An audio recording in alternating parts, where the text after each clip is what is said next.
I'm John Dean. I'm a speech language pathologist. I've been specializing in Parkinson's for about 20 years.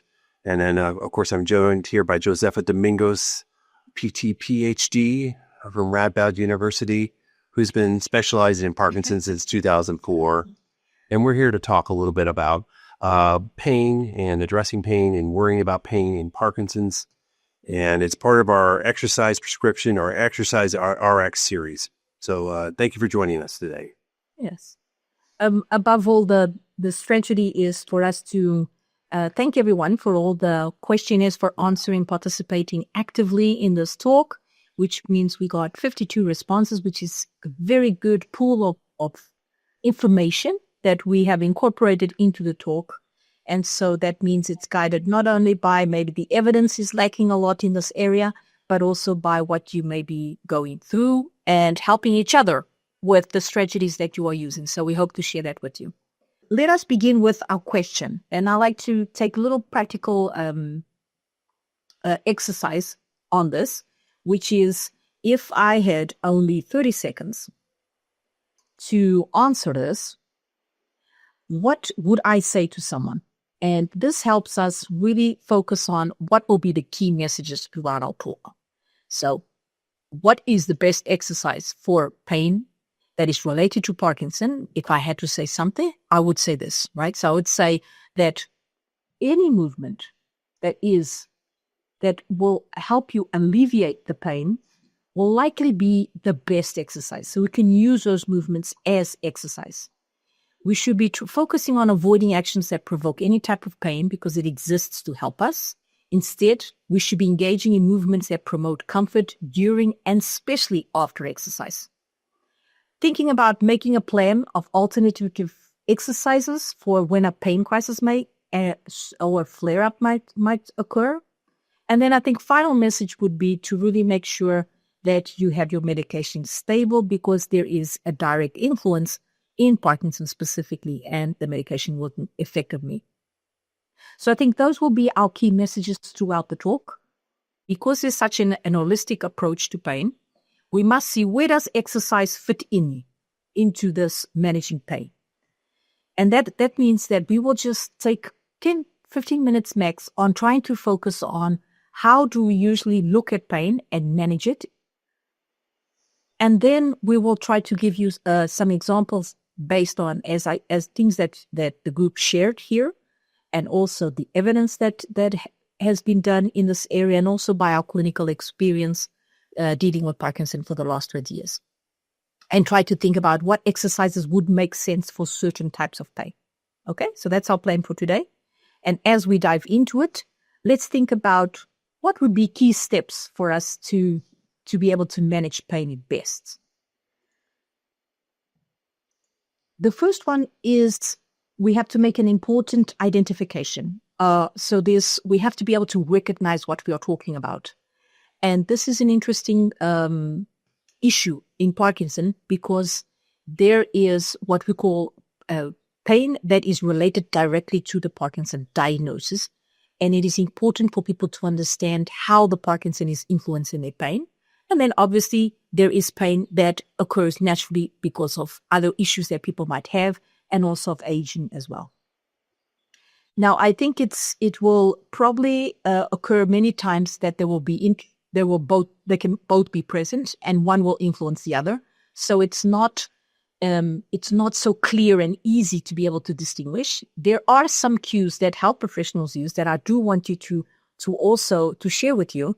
And that is specific things like the timing. So when was the first time that you experienced the pain and how this is connected to your diagnosis of Parkinson. That is one simple one. And then we think about one of the most important ones is how does it actually respond to the medication that I take? The medication that I take specifically for Parkinson, and especially how it affects the most affected side. We can think about how during the day there's moments where I have more levels of dopamine. So that means I have more medication is working more effectively. Or even if we do DBS, it's the same thing. We're keeping it stable. And that means that the pain will probably be changing according to those moments where people take the medication. That's how we distinguish it. One of the ones that I like most is to see if the pain that you had actually improves with movement. This is a really key issue. So some people might say, I wake up at night with the pain, but as soon as I start moving, then the pain goes away. Or I wake up in the morning and then I start moving, I have back pain, and then I start moving and it improves. So there it is, quite an easy way for us to see that it's related to the rigidity that of the person being immobilized during the night or early morning. And then obviously there's other things like how intense it is. And this is an example that I usually say because people have severe back pain and they're always associated to there's something wrong with my bones and stuff or my strength. And it's like, but when we do have something that's really severe pain, there's changes in the bones. This fluctuating patterns is very important because it just doesn't disappear. If you have a change in your bone, it will stick with you. It will be more constant, right? Again, these are just examples and that I was giving you. So we might think about things that are more inflammatory like osteoarthritis that has specific characteristics or muscle stiffness as a very specific one for Parkinson. Key message will be that we now know, according to recent research, that we have fluctuations close to usually the timing of the medication that will naturally occur in Parkinson's disease. And one of these fluctuating is pain. So in those moments, pain might be more intense. We did take from the questionnaire some of the quotes that were actually linked to this so that we can just give you examples of what people say. Again, the responses to the questionnaire were really valuable here. And we had 3 people here. One of them says, I have mid-back muscle pain that increases towards the end of the day. And it affects my ability to maintain good posture. So we can see it's like it's like at the end of the day, what is happening with that dosage? Probably the medication. Sometimes people, the last dosage that they take might be at 7:00 at night or even earlier. So it's important for us to relate this then to the time of the medication. The second one is a very common thing that we hear where someone says, my pain is worse from about the middle of the night until I get out of the bed. Mm-hmm. The example that I gave previously, right? So it's like very common that we take imagine the last dosage at 7 or 8 o'clock at night, and then it lasts until maybe 4 or 5 o'clock in the morning, and the person wakes up, and this is the phenomenon that we relate to the medication not being effective at that time. Which means what? Means that if I'm able to adjust the medication with the doctor, obviously they have lots of strategies that they do this so that they can keep your level of dopamine better and more effective during the night so that you don't wake up with pain. This is how we'd manage that pain, right? So let's go on to another step. And another step is, as you can see, describing pain can be quite a challenge. And so if you go to your health professional and you want to complain about your pain, it is important information that you need to take and you have to think about before you do that, because the health professionals will not guess. Okay, we need certain things, patterns, and I'm gonna not go into a lot of detail here because you can access our slides after. But just understanding that what people call a pain diary, just make you think about what would be relevant information for you to take to your health professional so that he can guide you on the best treatment, right? It doesn't matter what health profession we're talking about. These are information that's important. The ones that I would highlight most would be really think about for at least 2-3 days before you go to consultation, what are factors that make it worse? So what type of activities, what type of emotions, what makes my pain worse and what makes my pain better? Because these are 2 key questions that guide us into what type of treatments to be able to recommend. And obviously the effect of medication, as we mentioned before. So thinking about other things that we want to also incorporate, which is there is lots of these inside these factors that make it worse. There's a lot of issues that have been already studied that increase pain in Parkinson's specifically, right? So we have things like depression, the anxiety, poor sleep, and poor coping strategies, alongside with not having more difficulties in social relationships, were all factors that were associated with worse pain in Parkinson's disease. Okay, which means that probably if we are able to also address these, we will indirectly also be helping the person manage their pain. I think the most subjective one is what does coping strategies, and I just wanted to highlight this one quickly, which means what we know now is that people have higher pain severity scores. So when we do research studies, people have identified that the pain is more severe in situations where we have people avoiding activity, withdrawing from social situations, feeling hopeless or helpless, or focusing on the pain and lack of motivation.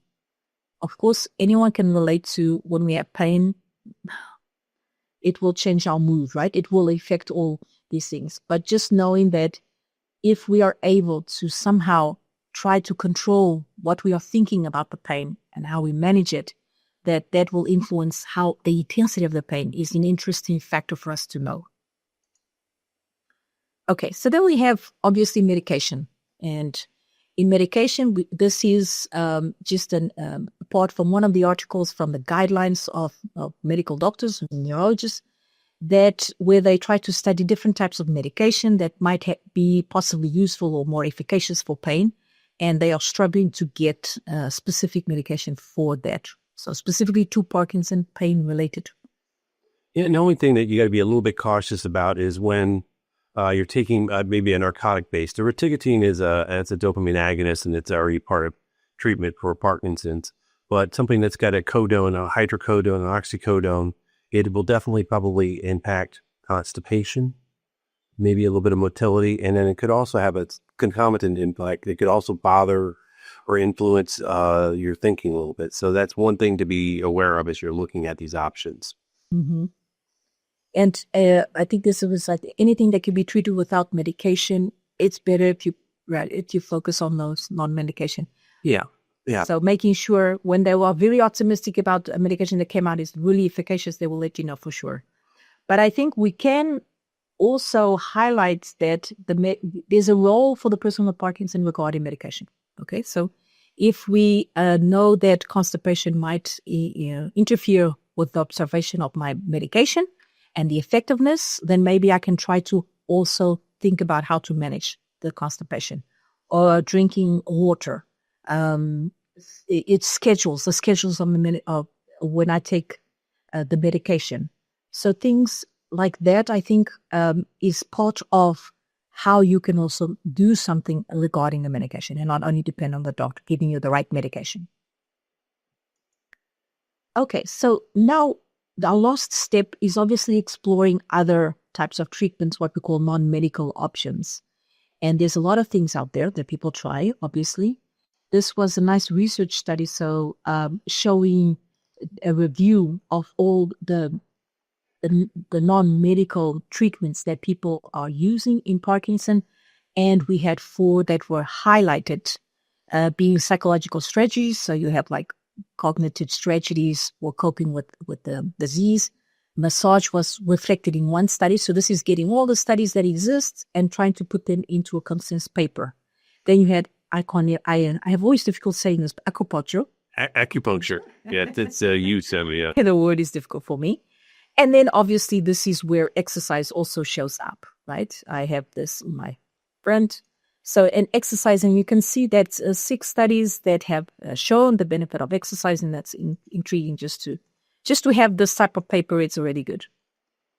So when we asked in our surveys, okay, how does that pain change in response to your usual exercise? So did people perceive that the exercise was helpful? And yes, so we had more than half of the people said that they felt they benefit from exercising. We highlight that no one said that it actually worsened. Many reasons for this, obviously, is if you're in pain, you probably don't exercise. There's that. But also there was some uncertainty that, okay, it stays the same. So that means people are exercising with some pain. But good, just seeing that we do recognize that there's a role for it, right? Yeah, and then these come again from the survey. Beg your pardon.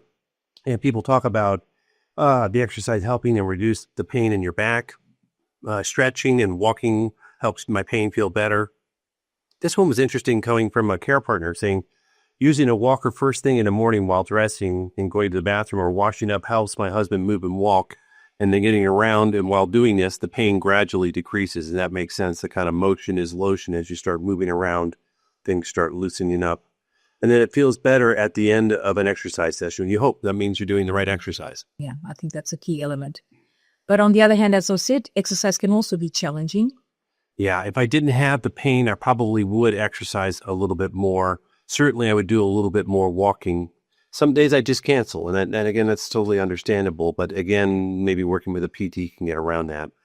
Most pain in the morning while doing exercises and walking.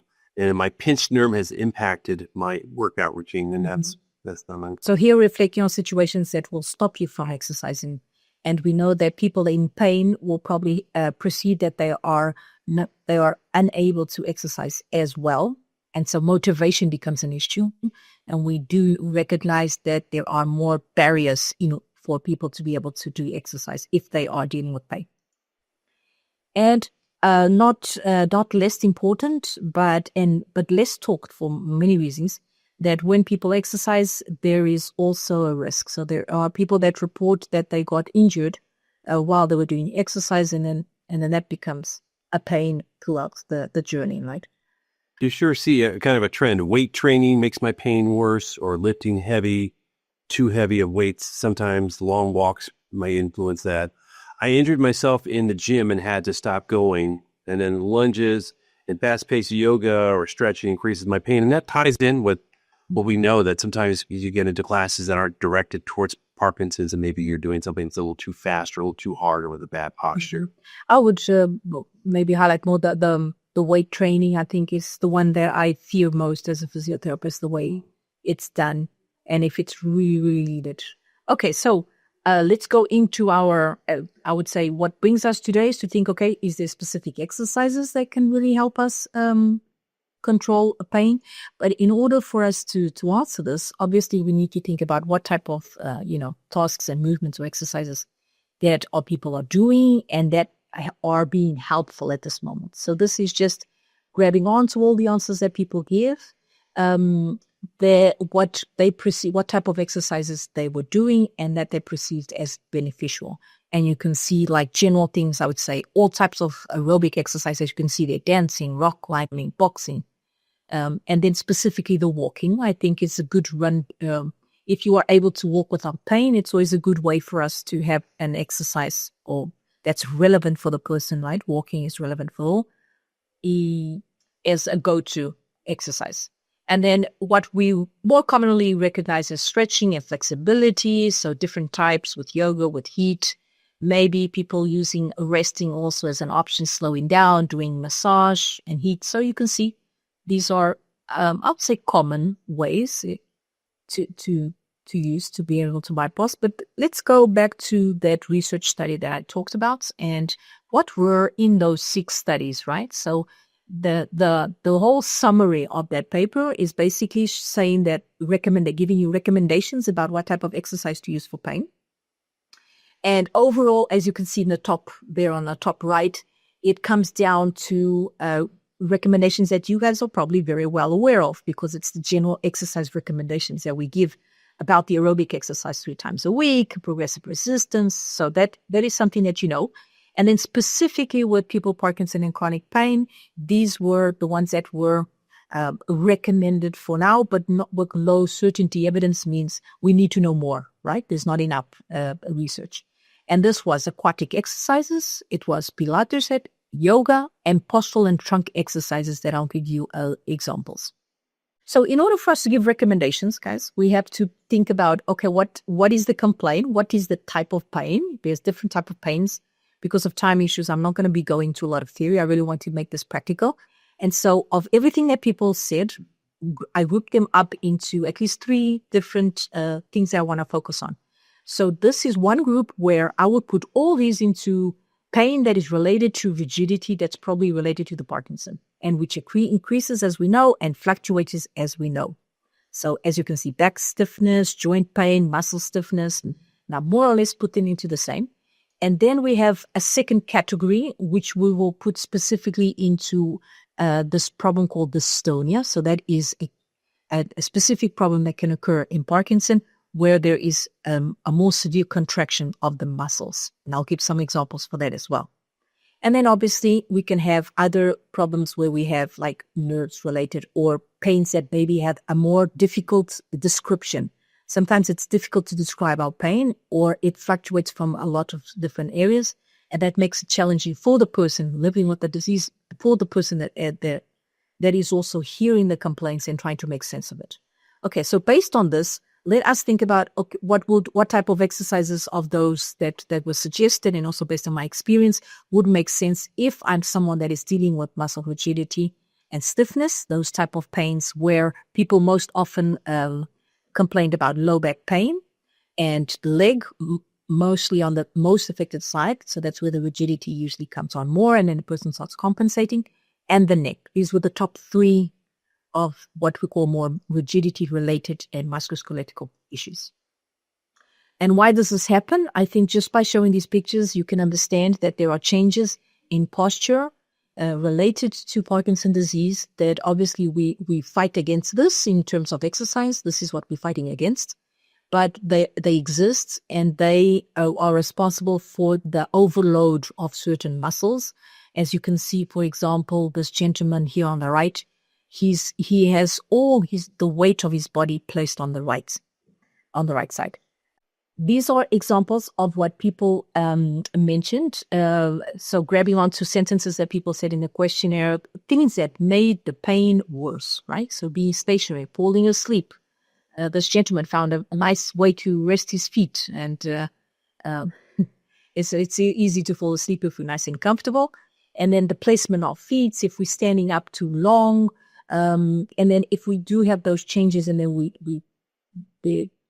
spend too much time in wrong positions, I think it's intuitive that you will see that the body will complain about this, right? What solutions, what type of exercises would be more effective for treating situations of posture, back pain, neck pain, shoulder pain, and reducing the rigidity has to do with this mobility. Mobility means amplitude. Amplitude means things that you might hear Lee someone big, which means I do bigger movements because my joints are getting used to doing small movements, so we have to fight against the small with big. And one of the ones that we can highlight here is this actually is a kind of, probably the video comes out slow, but it's basically Tai Chi inside water. So it's relaxation techniques. It's as you can see, it's just good amplitude movements. It's stuff that probably that if you're doing outside of the water would be very challenging to do because of balance. And then if you are having balance issues, you are not actually doing good amplitude. So you don't actually get the freedom of the movement. You don't actually get that relaxation. But this is an example of an intervention, probably not accessible to all. Most common situations is people they might have access to hydrogymnastics. This is a gentleman with Parkinson that has a little pool set up in his house, and he uses it to be able to treat the rigidity in his back. You might want to consider if you having someone help you during the exercises as well, and just being inside water and just being able to let go. I would say in terms of relaxing, telling someone with Parkinson to relax is very challenging because the muscles are always contracting, right? But people can find peace in situations like floating. Wait, it's in Jesus. Okay.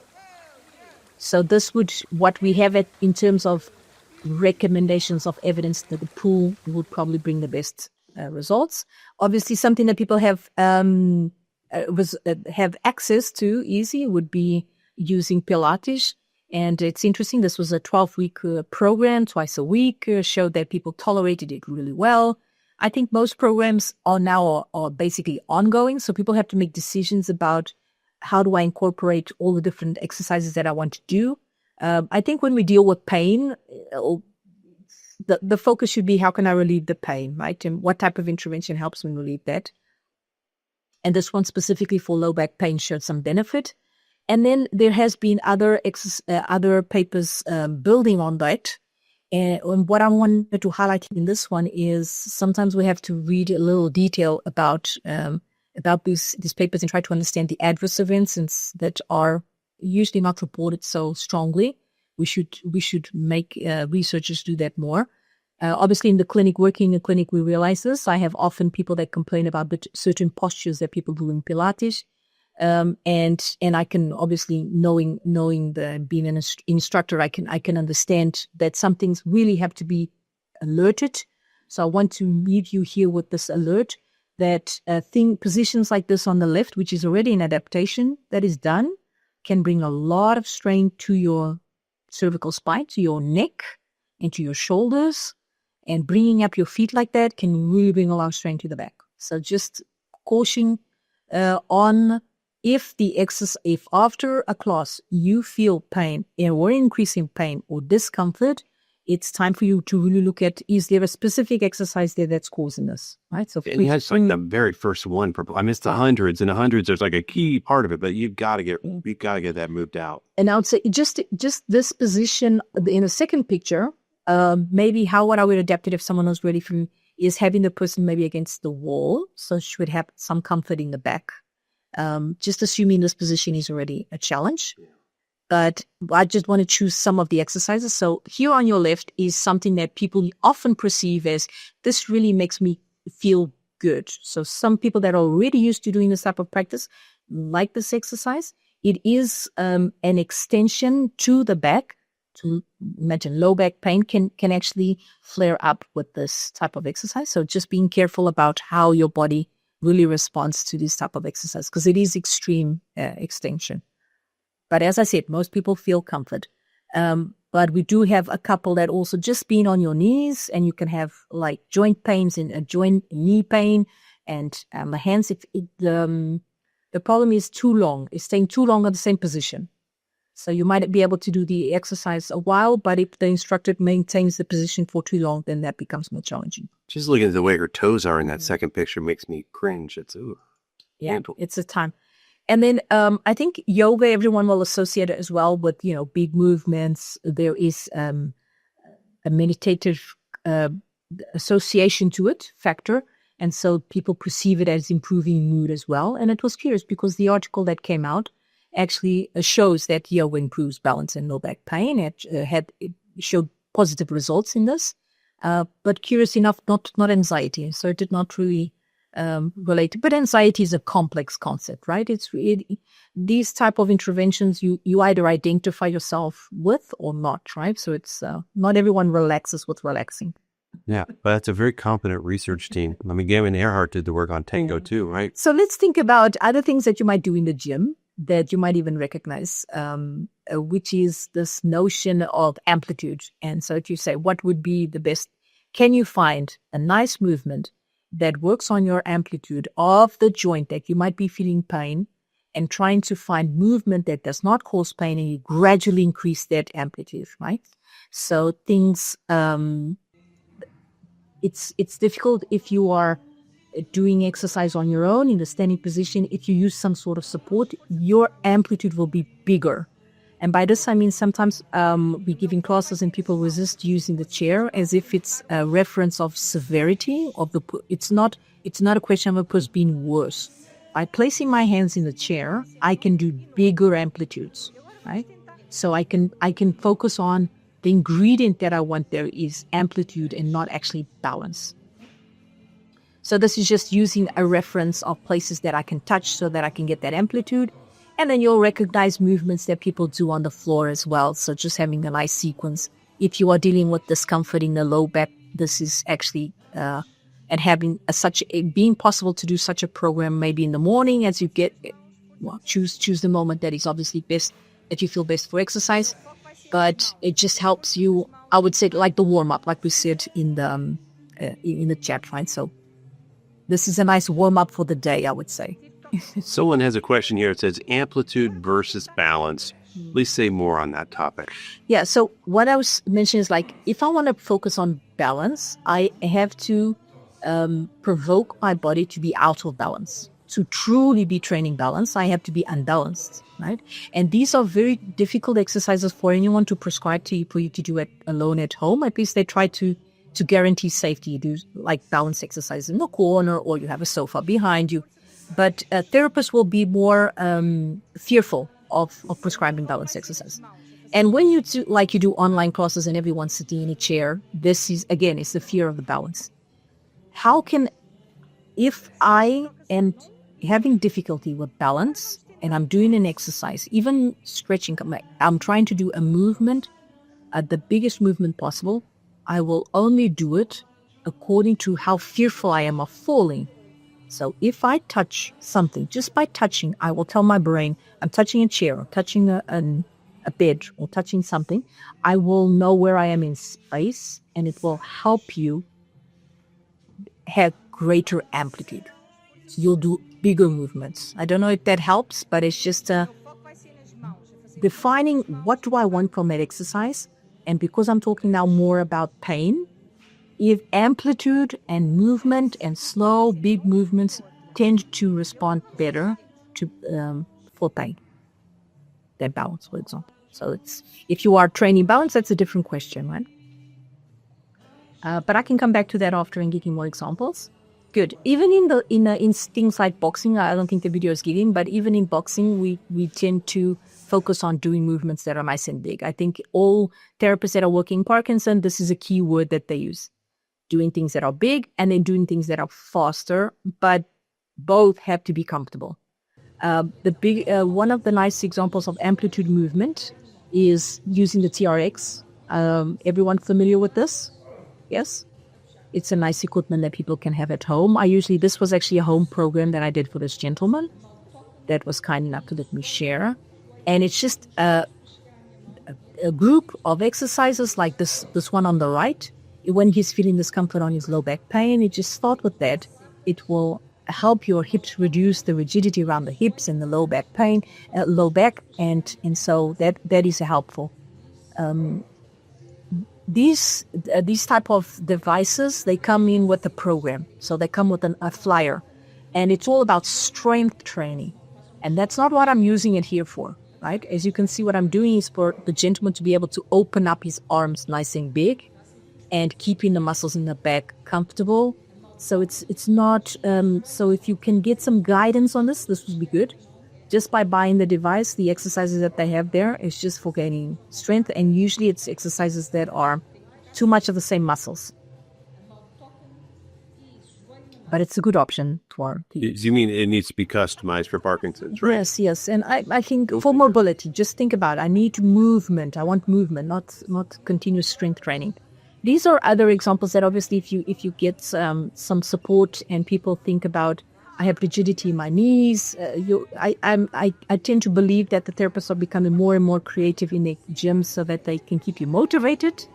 And so it's just, this gentleman had neck pain, and because he's very tall, and it's actually not common in Portugal, people are smaller, but because he's so tall, he always has to be looking down, and developed a lot of cervical pain. And just doing activities where I'm forcing those muscles to work and to be comfortable in that position is helpful. Look at this. This is something so cool about someone that is challenged by low back pain, especially in bed. And so turning, and so we're just making him struggle through there. It looks like almost military.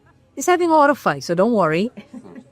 It seems like it's maybe too challenging, but it's things that we do in bed, right? It's just bringing on some of the resistance. And then obviously we have different people with different ages that might respond to different things. I know in the survey some people highlighted climbing, which is very interesting at this moment because it's a training that trains a lot of the muscles that you need for upright position and will potentially have an effect on low back pain as well. But first of all, it should not provoke pain when you do it in order to take it away. Okay, so those are examples. Let's think about walking. So it's like I have, I don't know, pain in my shoulder. What can I do? I have pain in one foot. Walking is I think is an exercise that people tend to really focus on keeping. And so there's some tips that I would suggest for people to be able to endure it longer. There is a tendency for reading a lot about high intensity training and people doing like long walks. So I think more depending on how your posture is, there is we can expect that the flexion of the trunk will happen as you get tired, right? So the body will bend forward as you get more tired. And knowing this, by having more periods where you actually sit down or go against the wall, just 30 seconds, all you need is you just break that rhythm so that you can reactivate and do the walking better, is something that I try to convince people to do, because, oh no, that breaks the flow. It doesn't. It's only 30 seconds. No, it's just sit down on one rock and then get up again and walk again. So it's just convincing people to have just more healthy walks. Because now it's with friends. I go walking for 2 hours, and then how do you feel after that walk? If you feel more back pain, then can you find a moment? Can you time yourself and see where exactly does that pain start? And maybe that's, you can already see a timeline where you think that you should stop before, or at least have a break before that discomfort starts. The way we walk is very important in order for us to be able to not have pain. And that sometimes might require someone from the outside helping you, helping you, give you guidance on how to do it. So poles sometimes is recommended. It helps on the posture a bit. Cycling is something that people also mentioned, and I'm giving this all examples as aerobic exercise. Any type of exercise that helps you move, and obviously will have a reduction, an influence on how you're perceiving pain. Right. And I think the bicycle outdoor, I would be a little bit more hesitant on this, but it's people that do outdoor bicycle, it's because they're really passionate about it. They probably already do it or did it. But you have indoor bicycle where we can have big signs. What's up with sound here? I think it's more comfortable bikes like this. I apologize. I'll put more. They have that are more comfortable for also activating. But imagine this is more relevant. A good example if you are having some sort of crisis in terms of pain or some other, and it's a good option for walking if you're not able to walk. Dance and rhythmic movement. Okay, so every type of dance. Again, any of these exercises, in order for it to improve your pain, it cannot provoke your pain. Okay, so it has to be things that are feasible and that do not provoke pain. And we can think of different types of dances. I wouldn't say that one specifically is better than the other, but we do know if I do have some discomfort, like in back, if I'm doing slower movements and then progressing slowly, or sitting down and then progressing to standing position, that will potentially be more close to Pilates and yoga, right? Because it's similar. And then we have, emotion effect. If it really is something that I really, really love, and it's music that I love as well, and I'm engaged emotionally, it will have an impact as well. So it improves mood, by improving mood, I can improve pain. So I wouldn't create too many strict rules. Someone's asking about rowing. Is rowing a good option? If we are rowing inside the gym, if it's inside the gym, the bicycles, the machines, they tend to be a little low. So if it does, again, if it's it's an example of aerobic exercise, if it does not cause you discomfort and something that you like, it has the same benefit as a bicycle, right? Because you are using your arms. Depends on what pain you are approaching, given our talk that we're giving today. There's another person here saying, I'm trying to explore using poles, somewhat a social weirdness. I use them here in Portugal, and you get a callus against it pretty quickly. First couple times people maybe give you like, why they're doing this, but I think she'd say thinking about a long day at a museum. I'm thinking that probably having only one, I wonder if that takes away a little bit the weirdness or not. That's a question for the person. So it would be because one is enough to help your brain know where you are in space and help you support the fatigue. You can get, so you don't actually have to two, and then you have your bag, and then it might become messy. So I do have people that only use one just for the benefit and feel and perceive that benefit, specifically for pain and fatigue, right? And you may be able to get poles that actually collapse much smaller, so you can store them easily when you're not using them. Mm-hmm. I like the ones with the cane handles, but that wouldn't be that discreet. But I think you can get certain versions of Lecky poles that go down into a point where they look like a little umbrella you could put in a bag. So we had that block of rigidity. It's the most common complaint that people in Parkinson have, that we can all associate that just being more more stopped. I'm on the couch watching a movie, and then my neck starts becoming discomfort, and then I get up because my low back hurts. So it's almost it's part of being more slow and more rigidity. There's a specific change which is dystonia, and dystonia is very painful for anyone dealing with this. It is expected that sometimes a person might wake up in the morning and feel that their toes are cramped up, or feel cramps that are very resistant, or that most show up during the night. It can be related to moments where the medication is not working, so it's off dystonia. It's a specific problem in Parkinson.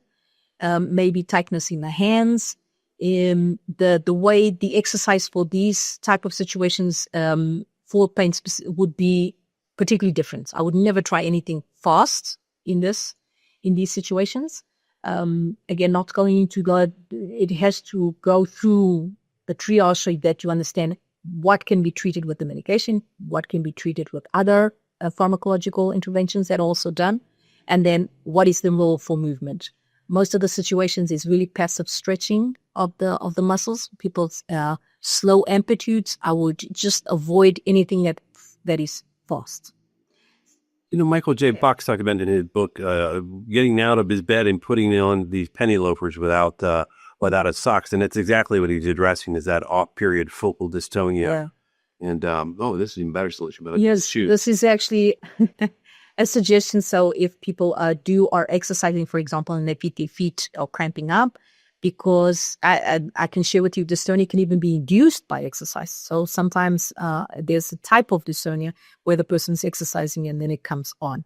It's important to go back to how can the medication help me with this, because it's a very specific problem. But if you are trying to manage it somehow with these strategies, this could be an option, or trying to keep I think most of the times it happens in situations where people are feeling out of balance. So trying to, if you are dealing with, try to see if you are changing your position, if you can exercise the same in different positions without getting that. Where we see more challenges is so it would be dystonia related to the low back pain, and it really fixes people in positions that are very challenging. It's one of the most challenging areas to work on as a physiotherapist, and obviously the people that deal with it. But it is possible. So there are interventions that are very specific for here that I would refer you to please look for help, or a help professional that can help you with this. Being that the best evidence continues to be where I feel that I've always had the best results for specific situations of dystonia, especially in the back, even the hand, is the neck sides. Inside the water, people are able to move easier, so they are able to get more amplitude. They are able to convince the brain that it's okay to move without pain. But because these things are very individual, it might be more difficult for people to access. But again, just being inside the water, you are giving information to your brain, sensory information that reduces the pain. I hope hydrotherapy is a thing in the States. All these approaches that I'm showing you here. Some people tend to say that it reduces stress somehow, and so it will also help how much you are feeling tense. And so mind-body approaches would be stuff that are slow, that are basically you feel that you have control over the movement, that you're not thinking too much, you are just following the instructor and just going and listening to the music. So it's not specifically about the dance, it's really about the movement itself. And I just want to quickly jump into other situations, which is, of course, I might have the unfortunate accident happen and I might have a fall. I can give you this example. This is a woman in Portugal that had a fall recently. She tripped over in a conference and developed a hip pain. And 2 weeks later, so basically she did all the exams and everything was okay. But as she was sitting, so the first thing we do is identify movements that make the pain worse so that we can use them as our assessment to see if she's getting better.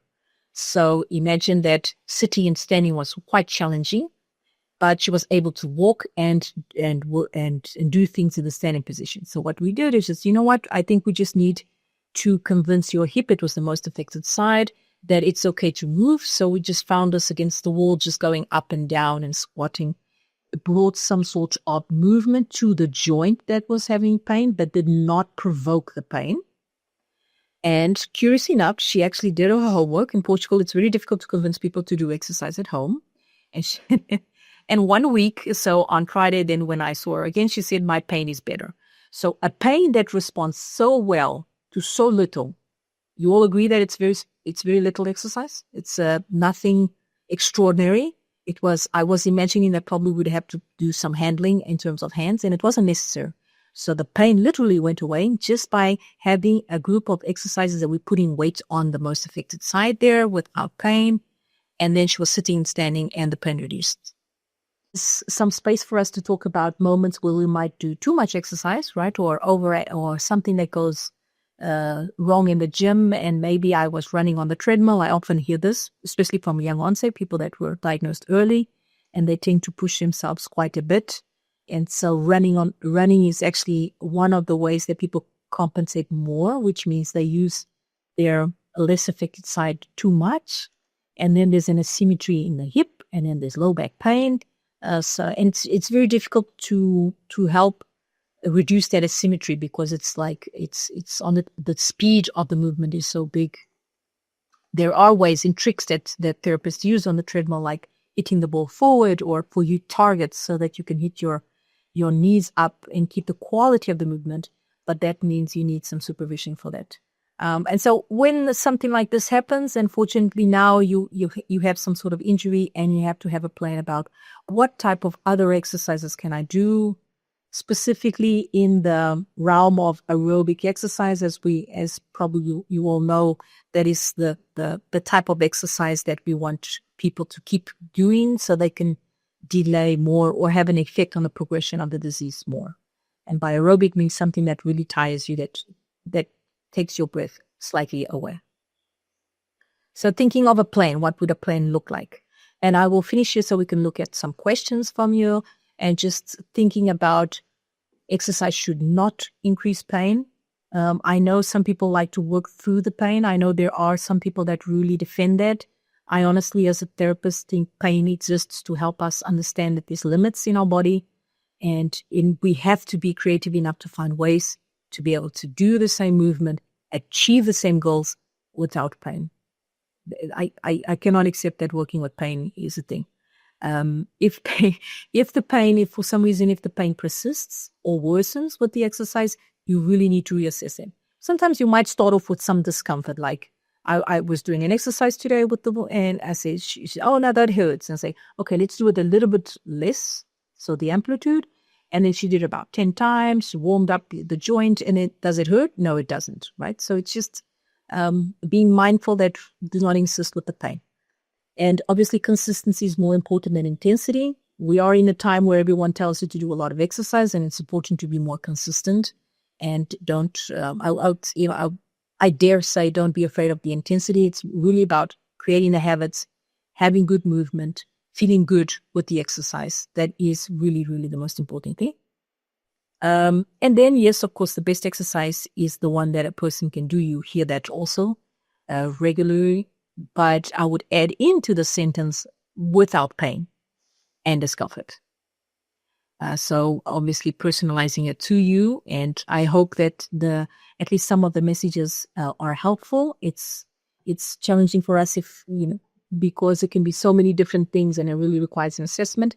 So these were just general tips that maybe you can think of, or at least help you think of solutions for the pain. Thank you to our partners at IPMDC to keep making this possible for us. We really like talking about the things we know that we can do to help you.